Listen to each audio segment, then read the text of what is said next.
언제라도 함께 보고 함께 웃는 친구 한국경제TV.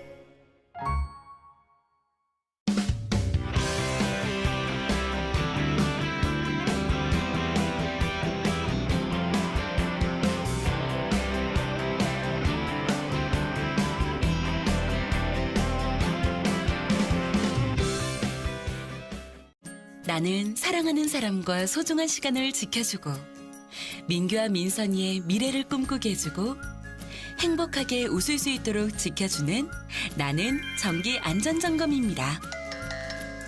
누구세요? 정기 안전점검 나왔습니다. 우리 가족의 행복을 위한 아주 특별한 권리. 정기 안전점검. 정기 안전점검으로 우리 가족의 안전을 지킵니다. 고객 동의 시 사전 안내를 해드립니다. 전기를 사용하는 국민이라면 누구나 누릴 수 있는 소중한 권리. 정기 안전점검. 국민의 안전한 내일을 지킵니다. 시청자 여러분 안녕하십니까? 4차 산업혁명 미래투자하라의 오센입니다. 얼마 전 아시안게임에서 e스포츠가 처음으로 정규 아시안게임의 시범 경기로 채택이 됐는데요. 2022년 중국 항저우 아시안게임에서는 e스포츠가 정식 종목으로 확정된다고 합니다. 아시안게임뿐만 아니라 IOC와 올림픽 도입도 논의되고 있다고 하는데요. 이렇게 무서운 기세로 성장하고 있는 게임 산업은 4차 산업혁명의 꽃이라고 불리면서 글로벌 경쟁력을 갖는 분야입니다. 오늘 이 시간은 한국 게임 산업의 현 주소와 4차 산업혁명 시대의 게임이 가져올 변화에 대해서 얘기해보는 시간 갖도록 하겠습니다. 함께해 주실 분인데요. 바로 한국게임학회 위정현 회장 나와주셨습니다. 어서 오세요. 네, 반갑습니다. 네, 반갑습니다. 먼저 회장님이 속해 계신 이 한국게임학회라는 곳은 어떤 단체인지 소개 부탁드리겠습니다. 주로 이제 게임 산업과 관련이 있는 분야를 연구하는 전문가들이 모인 교수들이 주로 모여 있는 그런 학회입니다. 그래서 이제 게임과 관련된 뭐 분야라고 그러면 예를 들어서 이제 프로그래밍이라든지 아트, 예술 쪽에 아트, 그리고 뭐 스토리텔링 같은 인문학, 그리고 저같이 게임의 어떤 비즈니스나 산업 전략을 다루는 경영학, 이런 어떤 다양한 분야의 어떤 관련된 교수들이 모여가지고 연구를 하는 그런 학회입니다. 그렇군요. 제가 알기로 회장님은 이 한국 게임의 역사를 가장 잘 아는 그런 산 증인이라고 볼 수 있을 것 같은데요. 2000년대 초반부터 관련 논문도 굉장히 활발하게 하고 계시고 또 정부 정책을 제안하면서 이 활발한 활동을 이어가고 계시는데 어떻게 그렇다면 게임 산업에 이 관심을 갖게 되셨는지 그 시작이 궁금한데요. 제가 이제 경영학 교수이기 때문에 항상 저를 이제 만난 사람들 그런 질문을 가장 먼저 하곤 합니다. 그래서 왜 게임에 관심을 가지게 됐냐는 질문을 많이 하는데요. 하나는 이제 게임이 가지고 있는 그 자체에 대한 매력입니다. 그래서 과거에 특히 이제 온라인 게임이라는 것은 과거의 콘솔 게임과 달리, 콘솔 게임이나 PC 게임과 달리 인간과 인간의 대결이라는 특성을 좀 가지고 있습니다. 그래서 과거의 콘솔이나 PC 게임 같은 경우는 기계하고 인간이 대결하는 그런 구조를 가지고 있어서 사실 제한적이었는데요. 그래서 사람과 사람이 모여서 서로 협력하고 대립하고 전투를 하고 이런 어떤 구조를 가지고 있기 때문에 게임이 굉장히 사람을 빨아들이는 몰입성이 강합니다. 그래서 그런 점에서는 게임이라는 게 대단히 매력적인 하나의 어떤 제품이라고 볼 수 있는 거고요. 두 번째로는 제가 이제 연구자이기 때문에 우리나라 특히 이제 온라인 게임이라는 게 가지고 있는 그런 산업적 특성들이 있습니다. 그래서 우리나라의 게임은 태어나서부터 어떤 세계 1위를 했던, 그래서 그걸 이제 저희들은 본 이노베이터 이렇게 이제 부릅니다만 태어날 때부터 1등을 했던 정말 우리나라 최초의 산업입니다. 그래서 결국에는 제가 일본에서 이제 공부를 할 때 한국의 온라인 게임이라는 게 어떤 특성을 가지고 있는지 그걸 일본의 이제 닌텐도라든지 소니의 그런 개발자들에게 설명을 해본 적이 있었는데 그 구조를 이해를 못 하더라고요. 그래서 오히려 저에게는 그게 굉장히 놀라웠습니다. 그래서 한국의 게임이 잘 발전하면 세계 최고가 될 수 있겠다는 생각을 확신을 가지고 그때부터 연구에 이제 매진하게 됐던 거죠. 네, 한국 게임의 가능성을 보고 이렇게 관심을 갖게 되셨다라고 말씀해 주셨는데 이렇듯 최근에 이 게임 산업 같은 경우 온라인 그리고 모바일은 물론이고요. IT 기술을 플랫폼으로 두면서 글로벌 경쟁력의 척도로 좀 인정을 받고 있습니다. 먼저 4차 산업혁명 시대에서 게임이란 무엇인지 이 관계에 대한 정립부터 좀 세워볼까요? 예. 4차 산업혁명이 일단 무엇인가에 대해서 우리가 좀 생각해 볼 필요가 있는데요. 이제 4차 산업혁명이라는 가장 한마디로 정의를 한다면 기계나 소프트웨어가 인간처럼 판단하는, 즉 인간화라고 이제 보면 될 수 있습니다. 그래서 뭐 인간화 또는 의식화 이렇게 볼 수 있습니다만 과거의 기계나 소프트웨어 같은 경우는 인간의 의사결정을 기다리는 그리고 인간이 의사결정을 하면 거기에 따라서 실행하는 이런 특성을 좀 가지고 있었습니다. 그게 4차 산업혁명 이전에 1차, 2차, 3차 산업혁명 전부 그런 특성을 좀 가지고 있었습니다. 근데 4차 산업혁명에서 특히 이제 AI하고 빅데이터가 인공지능과 빅데이터 나오면서 상황이 이제 바뀐 게 기계가 판단하게 되는 즉 소프트웨어가 자신의 판단에 의해서 의사결정을 하고 실행을 해버리는 그 대표적으로 우리가 이제 보았던 게 알파고죠, 바둑에서. 네. 그래서 알파고는 인간이 코치를 하거나 인간이 지시하지 않습니다. 알파고는 스스로 상대방의 수를 읽고 실행을 하는 이런 어떤 특성들을 좀 가지고 있었던 거죠. 그래서 뿐만 아니라 그런 어떤 AI나 빅데이터가 이제 로봇과 결합이 되거나 또는 이제 가상과 뭐 AR, VR 기술이 있습니다만 가상 공간을 형성하는 어떤 그 가상의 기술이 결합이 되면서 새롭게 어떤 가상의 공간을 형성하는 그 기술과도 좀 결합이 되고 있습니다. 그래서 이제 AR과 VR이 대표적인 또 산업으로 등장을 하고 있고요. 4차 산업혁명이 이제 게임하고 관련해서 생각을 하면 대표적으로 이제 이야기할 수 있는 게 인공지능과 이제 빅데이터입니다. 그래서 지금 우리나라의 주요한 어떤 게임 대기업들이 이걸 도입하기 위해서 굉장히 좀 노력을 많이 하고 있는데요. 예를 들어서 게임에는 NPC라는 역할을 하는 그런 그 캐릭터가 있습니다. 사람이 조종하지 않고 프로그래밍화되어 있는 그래서 그 플레이어가 조작하지 않고 플레이어에게 게이머에게 퀘스트를 주거나 과제를 주거나 할 때 쓰는 용도의 그런 캐릭터인데요. 그런 게 가장 초보적인 인공지능이라고 볼 수 있습니다. 그래서 인공지능보다도 이제 기계적으로 그걸 이제 과제를 주고 받고 하는 건데요. 그게 조금 더 진화를 하게 되면 플레이어가 함께 게임을 진행하는 즉 캐릭터가 인공지능에 조종하는 캐릭터가 인간과 도와서 인간의 레벨과 맞춰서 공동으로 게임을 하는 이런 상황을 지금 상정하고 게임 개발을 좀 하고 있는 데가 많이 있고요.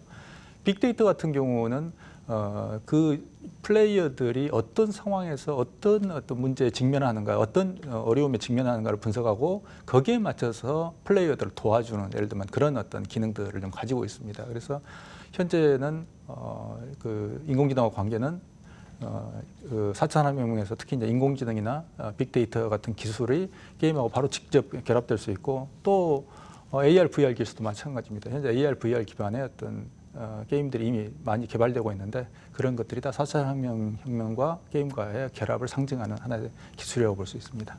네, 말씀을 들어보니까 이 4차 산업혁명 시대에 게임의 인간화가 어떤 건지 좀 이해가 되는데요. 한국이 세계적인 게임 강국으로 성장을 하고 또 수출하는 콘텐츠의 절반을 차지하게 되면서 과거에 좀 중독성이 있다 이렇게 보수적으로 보던 인식이 조금은 바뀌어 가고 있는 것 같습니다. 그렇기 때문에 4차 산업혁명 시대에 게임은 꽃이다라고 표현도 할 수 있을 것 같은데요. 현재 우리나라의 게임 산업의 역량은 어느 정도고 또 게임에는 어떤 4차 산업혁명의 기술이 앞서 말씀해 주신 것처럼 뭐 AR, VR이 적용됐다고 해주셨는데 좀 더 구체적으로 말씀 부탁드리겠습니다. 우리나라의 게임 이제 지금 현재 세계 게임 시장에서 주력 게임은 이제 온라인 게임, 즉 PC를 기반한 온라인 게임과 모바일, 즉 스마트폰을 기반으로 한 모바일 게임 이렇게 이제 두 가지로 크게 분류가 될 수 있습니다만 PC를 기반으로 한 온라인 게임은 여전히 이제 세계 최고의 기술력과 개발력을 좀 가지고 있다고 좀 볼 수 있습니다. 유감스럽게도 이게 모바일 게임까지는 지속이 되지 못하고 있습니다. 그래서 모바일 게임에 있어서의 기술력은 우리가 상대적으로 중국이나 유럽 또는 이제 미국의 어떤 개발사들에 비해서 조금 약간 좀 떨어지는 이런 게 좀 측면이 있습니다. 그래서 그런 점에서 우리가 이제 온라인 게임에서 가지고 있는 그런 어떤 경쟁력을 또는 개발력을 모바일 게임까지 좀 유지하지 못했던 게 좀 아쉬움들이 있습니다. 그리고 뿐만 아니라 지금 이제 4차 산업혁명과 관계 이슈에서 이게 이제 인공지능이나 빅데이터의 기술들을 잘 우리가 결합을 시킨다면 또 한 번의 어떤 우리가 게임 시장을 모바일 게임에서의 어떤 부진을 우리가 만회할 수 있는 그런 기회가 좀 있습니다만 현재 특히 이제 VR 기반의 게임들이 좀 많이 나와 있습니다. 한국뿐만 아니라 일본이나 중국에도 좀 많이 나와 있는데 대표적으로 이제 FPS라고 불리는 슈팅 게임 이게 지금 VR로 좀 많이 나와 있습니다. 그래서 안경을 쓰면 그 이제 VR 관련된 기기를 이제 안경을 쓰고 게임을 하게 됩니다만 그걸 쓰고 게임을 해보면 정말 실감 납니다. 그래서 이런 주변의 어떤 환경들이 정말 실제 환경과 똑같이 인식이 되기 때문에 굉장히 몰입성이 강한 게 특징입니다. PC 기반의 온라인 게임은 현재 우리 산업에서 게임 산업에서 굉장히 최고의 수준이지만 모바일 부분은 좀 부진한 상황인데요. 이런 가운데 게임 산업에 대해서 정부의 뭐 정책이나 투자는 어느 정도인지 좀 궁금한데요. 예, 이게 좀 아쉬운 점이 좀 많이 있습니다. 그래서 이 역대 지금까지 과거 이제 특히 10여 년이 우리 게임 산업을 둘러싼 정부 정책이 이제 문제가 되고 있습니다만 결국에는 이제 산업을 진흥한다고 이제 정부가 대외적으로는 그렇게 말을 하고 있습니다만 실제로 게임 산업 역사에서 한 18년 또는 20년 정도 역사를 보게 되면 최근 10년의 역사는 거의 규제의 역사라고 좀 볼 수가 있습니다. 그래서 예를 들면 셧다운 제도라든지 또는 게임 중독법 이런 법안들이 좀 발의가 된 적이 있었습니다만 그래서 지금 정부 정책에서 필요한 게 어떤 이런 규제들을 걷어내고 좀 진흥 정책을 펼쳐야 되는 그런 것도 중요한 좀 시기에 와 있습니다. 뿐만 아니라 현재 게임 산업에서 이제 문제가 되고 있는 것들이 과점화가 진행이 되면서 투자가 잘 안 됩니다. 그래서 중소개발사들이 게임 산업을 게임 자체를 좀 개발할 수 있는 그런 여력이 많이 부족한 상태이기 때문에 이런 어떤 투자가 좀 이 게임 쪽에 유입될 수 있도록 좀 중요한 어떤 의사결정을 해야 될 좀 그런 상태입니다. 그리고 특히 이제 생태계 이슈가 좀 있는데요. 이제 과점화가 진행되면서 결국에는 이제 대기업들이 산업 전체에 대한 주도권을 좀 쥐고 있는 상태이기 때문에 이런 것들은 좀 생태계를 복구하는 그래서 중소개발사가 게임 산업을 좀 견인할 수 있는 이런 어떤 계기를 마련해 주는 게 중요한 상황입니다. 우리나라 게임 산업이 이 게임 관련해서 글로벌적으로 좀 긍정적인 부분은 아니지 않을까라는 우려감이 있는데요. 이 글로벌 게임 시장에서 한국 게임사의 위치는 어느 정도에 있나요? 과거에 이제 과거하고 좀 비교해 보면 알 수 있는데요. 과거에 콘솔이나 PC 게임에서는 한국 게임사들은 명함도 못 내밀었습니다. 그래서 소니나 마이크로소프트 같은 회사가 한국의 게임사들을 만나줄 이유도 없었습니다. 그런데 이제는 우리나라의 NC소프트나 넥슨, 넷마블 이런 회사들은 세계적인 어떤 게임의 강자들이기 때문에 결국 그런 회사들은 해외에 예를 들면 텐센트 같은 회사도 그렇습니다만 해외 텐센트라든지 마이크로소프트, 소니 이런 플랫폼 회사들과도 대등하게 하나의 경쟁자로서 현재 대접을 받고 있는 게 지금 상황입니다. 그래서 전체적인 어떤 게임 산업에서 이들 어떤 대기업들은 전체적인 어떤 이니셔티브를 띄고 게임 산업의 전체 흐름을 주도해가는 어떤 플레이어 강자 이렇게 보면 되겠습니다. 네, 과점이라는 그런 부분도 있지만 그래도 글로벌적으로 대기업들이 굉장히 위상이 있다라는 그런 말씀을 해주신 것 같습니다. 네. 그러면 최근에 또 모처럼 반가운 소식이 있었는데요. 이 지난해 출시된 펍지의 배틀그라운드 그리고 펄어비스의 검은 사막이 글로벌 시장에서 굉장히 호평을 받으면서 시장을 평정을 했습니다. 글로벌 시장에서 두 게임의 이 놀라운 선전에 대해서 어떻게 평가를 해주실까요? 두 게임의 성공은 정말 오랜만에 단비, 10년 가뭄의 단비 이런 어떤 느낌이 드는 성공이었습니다. 그래서 과거에 이제 배틀그라운드를 보게 되면 이런 어떤 배틀로얄 방식, 즉 생존자, 그러니까 마지막 최후의 생존자를 이제 이기는 우승하는 이런 형태의 게임입니다. 이런 어떤 배틀로얄 형태의 게임은 과거에도 존재했었습니다. 그런데 여기에 예를 들어서 음향 효과라든지 전체적인 사실적인 묘사라든지 어떤 게임성을 극대화시키는 형태로 게임을 개발해서 결국에는 글로벌 시장을 제패했던 게 결국 펍지, 즉 블루홀의 펍지가 성공했던 이유였고요. 검은 사막이라는 이제 게임이 또 하나 있습니다만 그건 이제 역시 사실 우리 한국 게임 산업이 또는 한국 게임이 오랫동안 이루지 못했던 몇 가지 과제가 있었는데 그 중에 하나를 이룩한 정말 놀라운 게임입니다. 그래서 세계 게임 시장을 보게 되면 이 동양과 서양 또는 선진국과 개발도상국으로 두 개로 크게 쪼개서 우리가 생각할 수 있습니다. 그래서 개발도상국 한국을 포함한 이제 개발도상국으로 하면 조금 이제 어폐가 있습니다만 한국을 포함한 아시아의 유저들은 결과를 굉장히 중요하게 생각합니다. 수단과 방법을 가리지 않고 레벨을 높이면 그게 최고입니다. 그런데 미국이나 유럽의 또는 일본의 사용자들은 플레이어들은 게임을 즐기는 과정을 굉장히 중요시합니다. 그래서 각각의 퀘스트가 어떻게 연계돼 있고 퀘스트 각각의 구조가 설득력이 있는지 재미있는지 이런 걸 굉장히 따지는데 아시아 유저들은 퀘스트가 나오면 대충 보고 몬스터를 몇 마리 잡아야 되는가 그 보상이 얼마가 나오고 뭐 아이템이 뭐가 떨어지는가 보고 바로 스킵해 버립니다.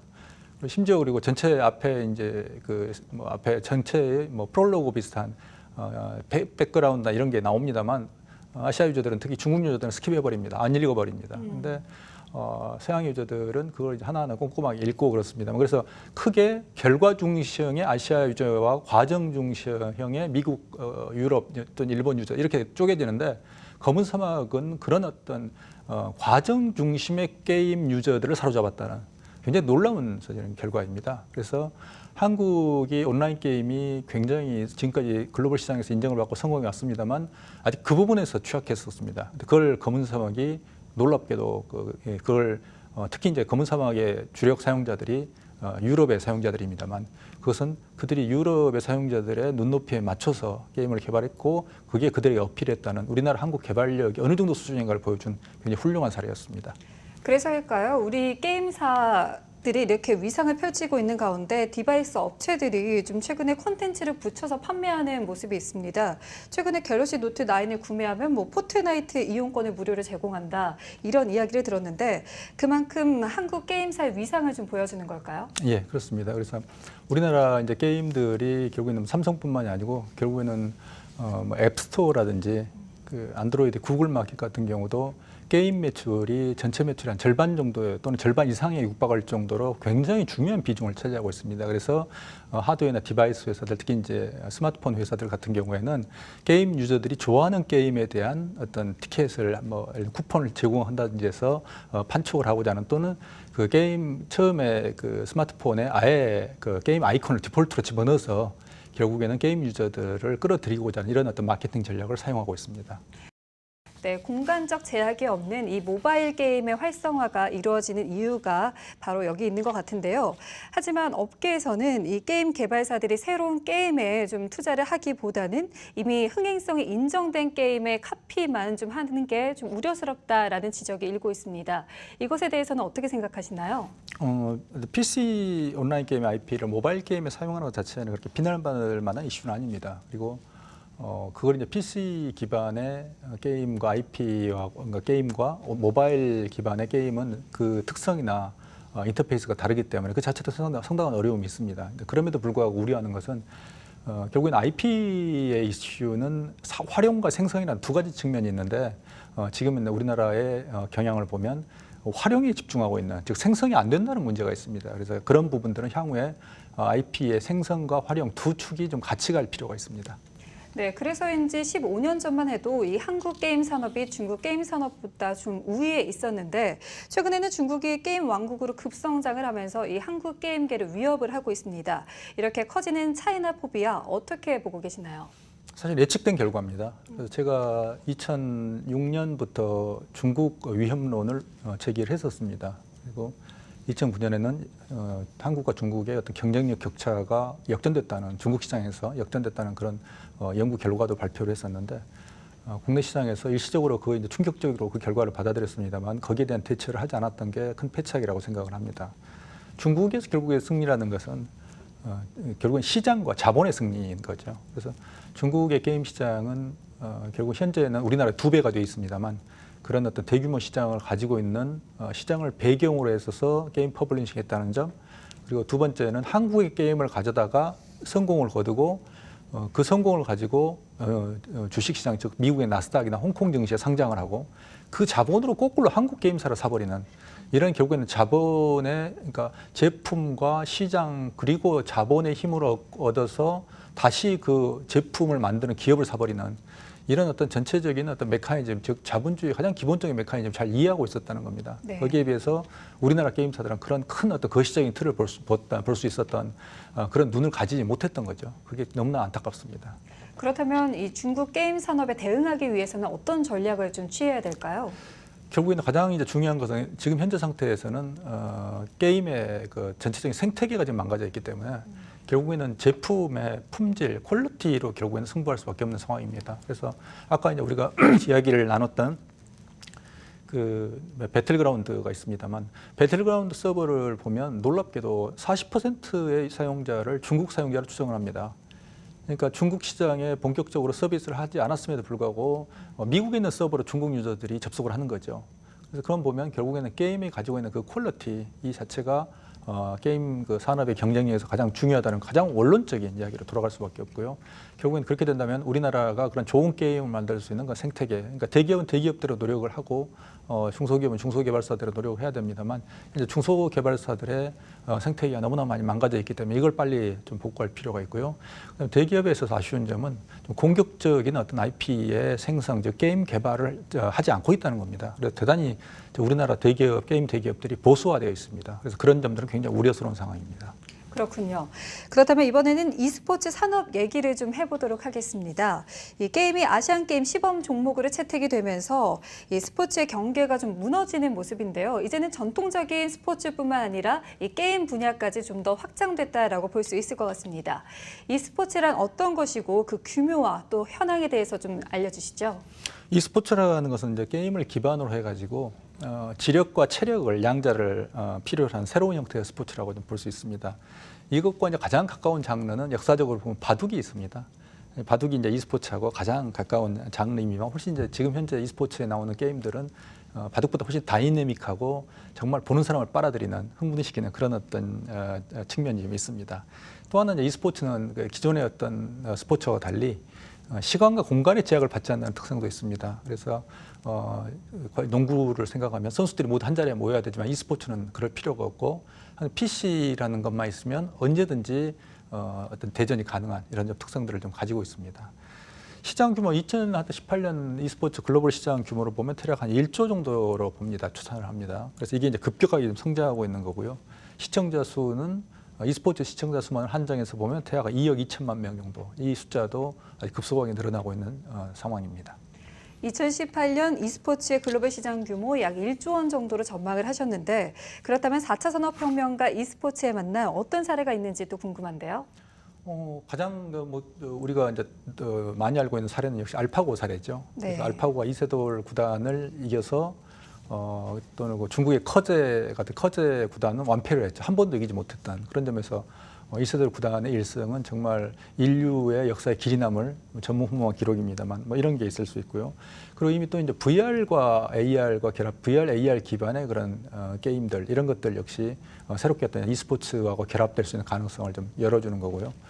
미래에 우리가 이제 또 e스포츠를 보게 된다면 지금은 현재 인간끼리의 어떤 대전이 되어 있습니다만 나중에는 조금 더 지나면 그러니까 인공지능과 인공지능의 대결 또는 인공지능끼리 e스포츠를 하는 것도 하고 또 인공지능과 인간이 결합된 팀전도 가능합니다. 그래서 하나는 인간이 중심이 돼서 그걸 서포트할 수 있는 예를 들면 세계의 인공지능에서 네 주체죠.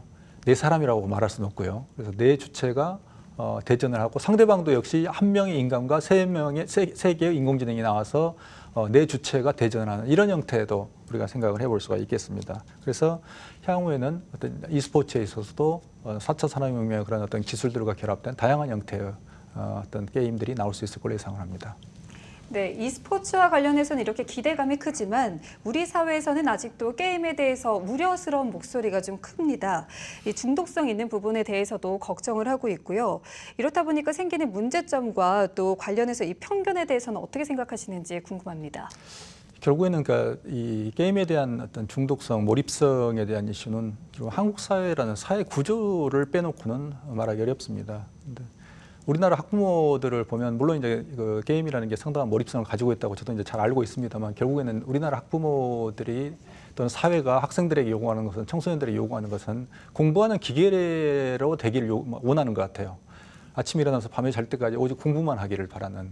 그래서 청소년이 그건 아닌 것 같습니다. 그래서 결국에는 이제 게임이라는 게 학생들에게 적절하게 자기 통제를 할 수 있는 그런 능력을 길러주는 게 가장 중요하고 결국에는 지금 같은 사회적 굉장히 학습에 대한 그 스트레스가 심하기 때문에 그런 걸 해소시켜 줄 수 있는 하나의 방법으로서 게임을 이제 생각할 수 있습니다만 결국에는 게임을 자꾸 학부모가 적대시하고 그걸 이제 부정적으로 보기 때문에 반대로 자녀들은 숨어서 게임을 하는 이런 형태가 좀 많이 발견이 되고 있습니다. 그래서 결국에는 게임을 어떻게 건전하게 쓸 수 있도록 학생들을 좀 그 청소년들을 지도할 수 있을까 하는 것들이 가장 중요한 또 요소고요.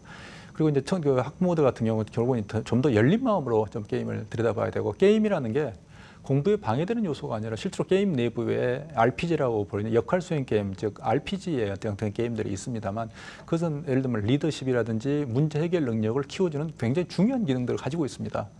그래서 그런 예를 들면 피파 뭐라는 피파 온라인이라는 그런 게임들이 있습니다만 그것은 플레이어가 구단주가 돼서 선수들을 육성하는 그런 형태의 게임입니다. 그래서 굉장히 많은 문제를 해결해야만이 다른 팀과 다른 플레이어들하고 대항해서 이길 수 있는 굉장히 사실 머리가 복잡하고 공부보다 훨씬 어려운 게임들입니다.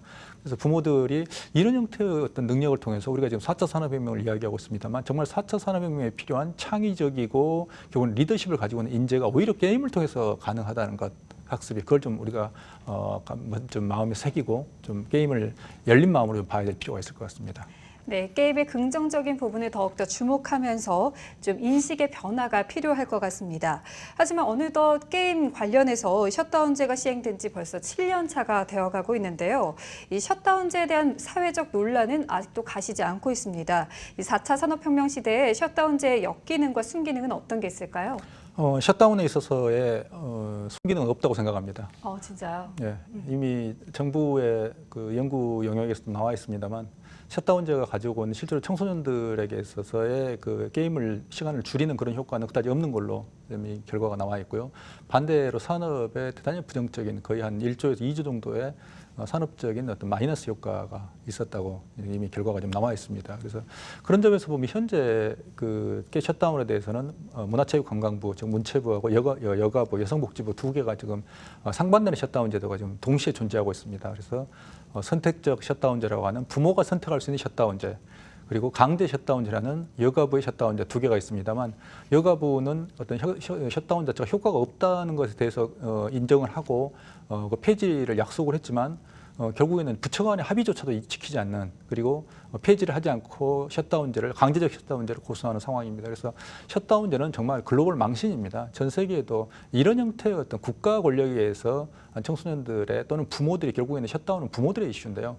부모들이 자기 자녀들의 게임을 할 수 있는 권리에 대한 결정권 자체를 박탈하는 하나의 행위인데 이런 어떤 셧다운제는 효과 자체가 이미 없는 걸로 결론이 났기 때문에 빨리 좀 폐기하는 게 맞다고 생각합니다. 네, 끝으로 게임 학회를 대표해서 하고 싶으신 말씀과 또 앞으로의 계획이 있으시다면 어떤 게 있으신가요? 게임 학회는 그동안에 사실은 게임 산업이 현재 지금과 같이 여러 가지 많은 어려움에 처하고 있는 데는 저희 학회에도 많은 그동안에 소홀함이 있었습니다. 그래서 그런 점을 저희들이 잘 알고 있기 때문에 향후에 특히 정부의 어떤 정책의 정책에 대한 어떤 수립 과정에서의 어떤 조언이라든지 그리고 산업계에 대해서의 어떤 산업 방향에 대한 많은 어떤 조언을 할 생각입니다. 뿐만 아니라 게임학과 관련돼 가지고 어떤 교육이라든지 게임 인력 관련된 커리큘럼에 대한 분석 이런 걸 통해서 실제로 이제 인력 양성 측면에서 저희 학회하고 소속되어 있는 교수님들이 많은 기여를 하기 위해서 준비를 하고 있습니다. 네, 국내 게임 업체들이 글로벌적으로 굉장히 우위에 있는 그런 모습이 얼른 왔으면 좋겠습니다. 자, 오늘은 4차 산업혁명 시대 게임 산업의 현 주소와 중요성에 대해서 한국게임학회의 위정현 회장과 이야기 나눠봤습니다. 말씀 감사합니다. 감사합니다. 지속적으로 게임을 문화로 건전하게 즐기는 인구가 확장돼야 게임 산업도 발전할 수가 있습니다. 4차 산업혁명 분야 가운데 대중의 접점이 가장 큰 분야이자 글로벌 경쟁력을 갖고 있는 한국의 게임 산업. 치열한 경쟁 속에서 더욱더 강하게 발전해 나가길 함께 바라보도록 하겠습니다. 4차 산업혁명 미래 투자하라. 오늘 준비한 내용은 여기까지입니다. 시청해주신 여러분 고맙습니다.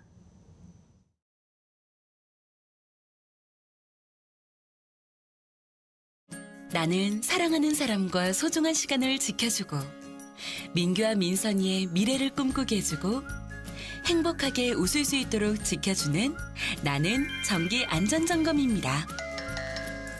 누구세요? 정기 안전점검 나왔습니다. 우리 가족의 행복을 위한 아주 특별한 권리. 정기 안전점검. 정기 안전점검으로 우리 가족의 안전을 지킵니다. 고객 동의 시 사전 안내를 해드립니다. 전기를 사용하는 국민이라면 누구나 누릴 수 있는 소중한 권리. 정기 안전점검. 국민의 안전한 내일을 지킵니다. 무겁게 등에 짊어지고 힘들게 당기고 줄줄 기름 새고 겁나고 무섭던 예초기는 잊어라. 초파워 초편리 타이거처럼 강하게 세게 타이거 무선 예초기. 예초날만 안전탑만 모두 잊어버리십시오. 스포츠카의 파워에 버금가는 무려 8000rpm의 파워모터 장착. 양면 모두 조정미. 17.5도의 과학 강력 예초날. 새날과 나일론 커트의 단점을 극복한 21세기형 초안심 예초날이라 대형킴 없이 빠르고 강한 절상력. 강력 리튬 배터리가 내장되어 힘 떨어지지 않고 오래오래 파워풀하게. 2개의 스위치를 눌러야만 작동돼서 넘어가거나 떨어뜨려도 바로바로 중지되는 저 안심 설계. 돌, 유리, 쇠초가 모두 막아내는 파워 안전판 가드로 더욱 안심. 미끄럼 방지 손잡이 짧게 길게 조절해가며 사용. 무려 7단의 손잡이 조절. 안정감 있는 자세 오케이. 보호가드 장착. 예초기 손상 방지까지 지형에 맞게 4단계 각도로 숙일 수 있는 헤드. 방향도 180도 조절되어 격벽이 있거나 돌 주변 불을 자를 때도 편리하게. 착착 추려 보관 가방에 쏙. 예초기 본체 충전 어댑터. 파워 예초날과 주간할 10개 보관 가방까지 풀세트. 여기 고강도 고글까지 더. 이 모드가 시초가 25만 6천 원에서 50% 폭탄 인하된 12만 8천 원, 한 달 42,666원에 정품 타이거 마크를 꼭 확인하고 구매하셔야 AS도 확실하게. 지금 주문하세요.